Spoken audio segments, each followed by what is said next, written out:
सज्जनों, आज हम आपके साथ शेयर करते हैं गृहस्थ के 5 महायज्ञ कौन से होते हैं, कौन कौन से होते हैं और इससे क्या लाभ है। तो गृहस्थ के घर में 5 महायज्ञ होना चाहिए।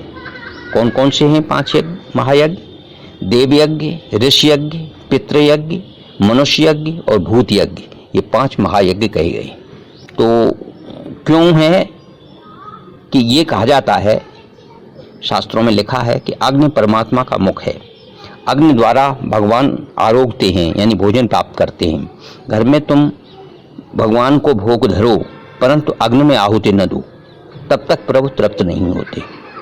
अग्नि में आहुति देनी ही चाहिए। शास्त्र में लिखा है कि घर में रसोई हो तो उसमें अनेक जीवों की हिंसा भी होती है। रसोई बनाने में अनेक जीव मरते हैं और उस हिंसा का पाप अन्न में आ जाता है। अन्न द्वारा यह पाप खाने वाले के माथे पे आता है। अन्न से मन न बिगड़े, इसलिए अन्न को शुद्ध करना बहुत आवश्यक है। अन्न को शुद्ध करने के लिए अग्नि में आहुति दी जाती है। तो हम पहले एक एक करके चर्चा कर लेते हैं। देव यज्ञ, देवता वर्षा करते हैं, उससे अन्न की उत्पत्ति होती है, इसलिए उनको आहुति देनी आवश्यक है। इंद्र, वरुण, अग्नि आदि देवताओं को आहुति देना, उनका पूजन करना देव यज्ञ कहा जाता है। दूसरा, पितृयज्ञ। उपनिषद, महाकाव्य, इतिहास, पुराण आदि अमूल्य ज्ञान का उत्तराधिकार हमें ऋषियों ने दिया है। हम उनके ऋणी हैं। ऋषियों के हमारे ऊपर अनंत उपकार हैं। प्राचीन काल में गृहस्थ प्रथम अरण्य में जाकर के वन में जाकर के ऋषियों को भोजन कराता था, उसके बाद पीछे स्वयं भोजन करता था। यह ऋषि यज्ञ कहलाता है। हमारे ऊपर तीसरा है पितृयज्ञ। हमारे ऊपर पूर्वजों का भी बड़ा ऋण है। यह जो शरीर हमको मिला है उसी के लिए हम पूर्वजों के आभारी हैं। इसी से रोज पितृ श्राद्ध करना गृहस्थ का धर्म है। इसको पितृयज्ञ कहते हैं। फिर आता है आपका मनुष्य यज्ञ। भूखे मनुष्यों को भोजन देने को मानव यज्ञ कहते हैं। आंगन में कोई गरीब आए, कोई भिखारी आए, कोई साध ब्राह्मण आए, आसपास पड़ोस में कोई भूखा हो, उन सबको भोजन करा करके स्वयं भोजन करना गृहस्थ का धर्म होता है।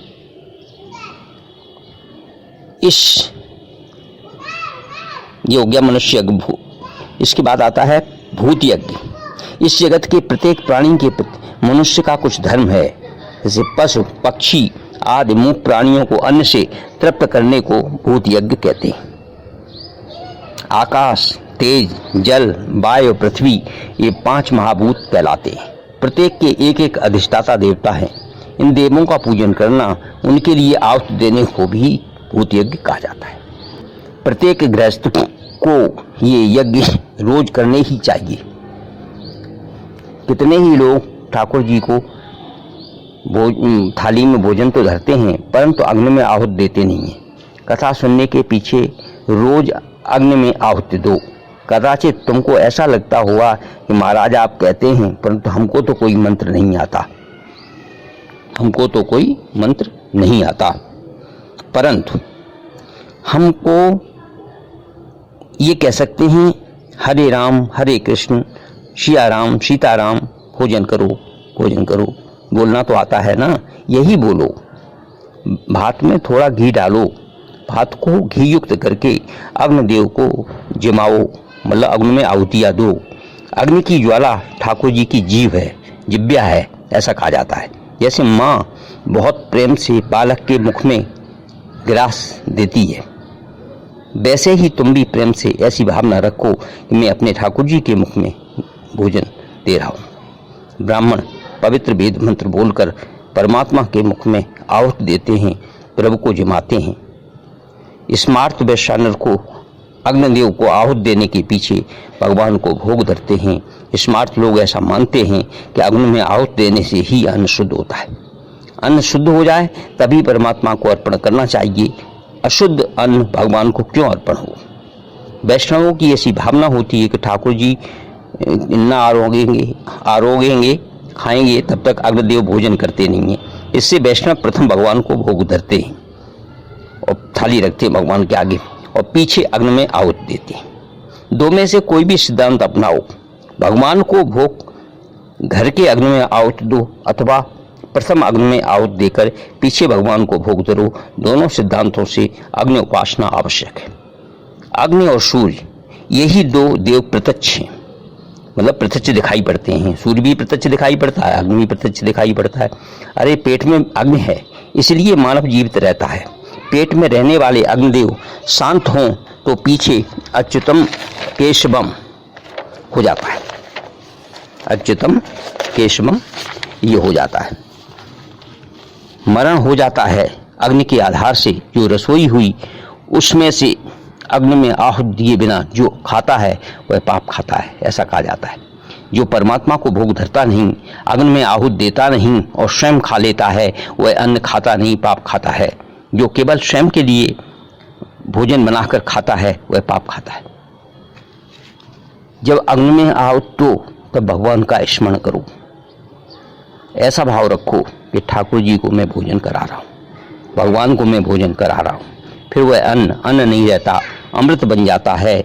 खाना पाप नहीं है, परंतु भगवान को अर्पण किए बिना खाना पाप है।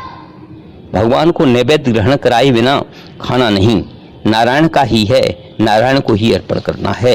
प्रेम से अर्पण करोगे तो क्या होगा, भगवान प्रसन्न होंगे, आपके सभी कार्य सिद्ध होंगे, सभी मनोकामनाएं पूर्ण होंगी, मन शांत होगा, मन के विकार दूर होंगे। ईश्वर को तो कोई अपेक्षा नहीं है, वे तो स्वयं आनंद स्वरूप है। भगवान को ऐसी इच्छा नहीं कि वैष्णव मुझे भोग लगाएं। ठाकुर जी पूर्ण निष्काम हैं। भगवान तो भक्तों को राजी करने के लिए आरोगते हैं, उनका मानसिक संतुलन ठीक करने के लिए भोजन प्राप्त करते हैं। भगवान के घर क्या कमी है, यह सब कुछ उनका ही दिया हुआ तो है।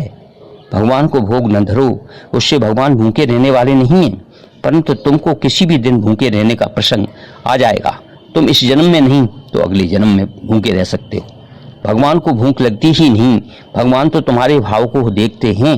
अपने शरीर से जितना प्रेम रखते हो उससे विशेष प्रेम भगवान में रखो। घर में कोई जीने वाला न हो तो भगवान के लिए रसोई बनाओ। जिस घर में भगवान के लिए रसोई होती है उस घर में अन्नपूर्णा विराजती है, मतलब अन्नपूर्णा रहती है। उसमें उसके घर में कोई अन्न की कभी कोई कमी नहीं पड़ती है और सुख ऐश्वर्य की वृद्धि होती है। सब लोग संपन्न होते हैं, बीमारियां नहीं घेरती हैं और मन स्वस्थ रहता है, मन प्रसन्न रहता है, शरीर स्वस्थ रहता है और हमें अच्छी बुद्धि प्राप्त होती है।